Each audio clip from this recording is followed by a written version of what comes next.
વાલા ભક્તો દુઃખ જ આવે છે. બાકી ભગવાનને બધી ખબર હતી, પણ એને એક ધોબીની વાત સાંભળી અને રામ છે એ સીતાનો વનમાં ત્યાગ કરે. અને જગત છે ને એ તો વાલા ભક્તો નિંદા જ કરશે, નહીં કરે. જગત છે ને એ તો તમે જે કરશો તમારી નિંદા કરવાની છે, અને જેને આગળ વધવું ને એને બે કાન બંધ કરવા પડે.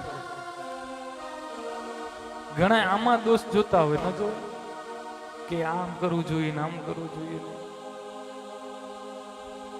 એક છે ને પિતા પુત્ર ઘોડા ઉપર બેસીને જતા હતા. દીકરો છે ને ઘોડો હલાવતો હતો, બાપા ઉપર બેઠા હતા. તો એક ગામનો ચોરો આવ્યો ને, ગામ લોકો કીધું કે જો તો ખરા કલિયુગ આવી ગયું કે નહીં, કે દીકરો બિચારો યુવાન જેની અવસ્થા ઘોડા ઉપર બેસવાની છે, નીચે હાલે છે, બુઢો બાપા ઘોડા ઉપર બેઠો છે, શરમ નથી આવતી? બાપાએ સાંભળ્યું.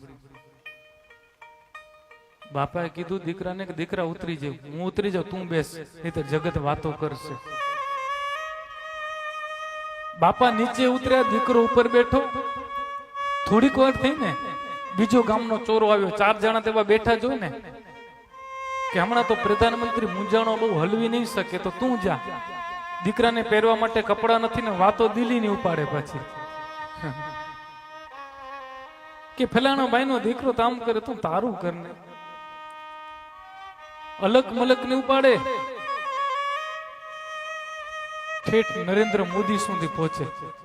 ઓની બુદ્ધિ ને આપણી બુદ્ધિ, જો આટલા આપણે બુદ્ધિશાળી હોય તો ત્યાં ન પૂકી જઈએ. અલગ મલક ની વાતો કરે. વાતો તો જગત કરે. એટલે દીકરાને બાપે કીધું કે જગત વાતો કરશે. દીકરો ઉપર બેઠો એક ગામનો ચોરો આવ્યો. ગામ લોકોએ કીધું કે જો તો ખરા કલિયુગ કે નહીં, કે બિચારો જે બાપ છે હાલી નથી શકતો, એ નીચે હાલે છે, અને યુવાન દીકરો જેને હાલવાનો સમય છે એ ઘોડા ઉપર બેઠો છે. દીકરાએ બાપાને કીધું કે વાતો તો આમ થાય છે, તો એક કામ કરીએ કે આપણે બે બેસી જઈએ.